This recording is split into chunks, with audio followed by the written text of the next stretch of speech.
बालाज खान वटि ॿिया माण्हू कोन्हनि जेको सिर ॾेई ऐं सिर वठी सघनि। कंधार पाण खे एॾो कंधार न सम्झ।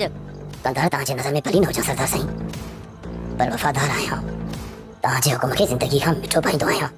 अस्सलामुअलैकुम दोस्तों, मेगा सोप सीरियल पापनगर जंहिंजे ईंदड़ नई एपिसोड में छा थींदो ऐं छा थियण वारो आहे।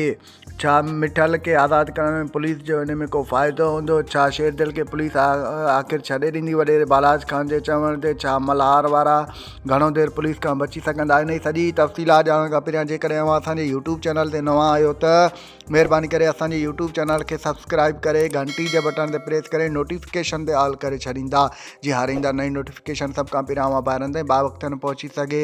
दोस्तों सब्सक्राइब ज़रूरु कंदा। सब्सक्राइब करण सां अव्हां जो को ख़र्चु कोन थो अचे, बहरहाल असांजी हौसला अफ़ज़ाई वधंदी आहे। हाणे हलूं था पंहिंजी मेन ॻाल्हि ॿोल तरफ़। जीअं त मेगा सोप सीरियल पापनगर जंहिंजे ईंदा नई एपिसोड में तव्हांखे ॾिसण वटां मिलंदो त जीअं त मिठल खे पुलिस आज़ादु करे छॾियो आहे। इन में वॾो को पुलिस जो मतिलबु त फ़ाइदो हूंदो। वॾेरे बालाज खान जे चवण ते पुलिस जेको आहे मिठल खे आज़ादु करे छॾियो आहे। होॾां ॿिए तरफ़ तव्हांखे ॾिसण वटां मिलंदो त नूरो, मल्हार ऐं सारंग वारा पाण में ॻाल्हियूं करे रहिया हूंदा ऐं जेको आहे सारंग हुनखे चवंदो त जेको आहे भले मिठल खे पुलिस आज़ादु कयो आहे, बहरहाल पाण खे होशियारु रहणु घुरिजे, छो जो सॼो कुझु इन में पुलिस जो ई फ़ाइदो आहे। पुलिस इन जो को मनसूबो ठाहियो हूंदो। होॾां ॿिए तरफ़ तव्हांखे ॾिसण वटां मिलंदो त मंठार खे जेको आहे वॾेरो बालाज खान चवंदो त तूं घणो पाण खे जेको आहे सो वफ़ादार ऐं पाण खे काबू न सम्झ, तूं छा थो सम्झी त वॾेरे बालाज खान वटि माण्हुनि जी कमी आहे।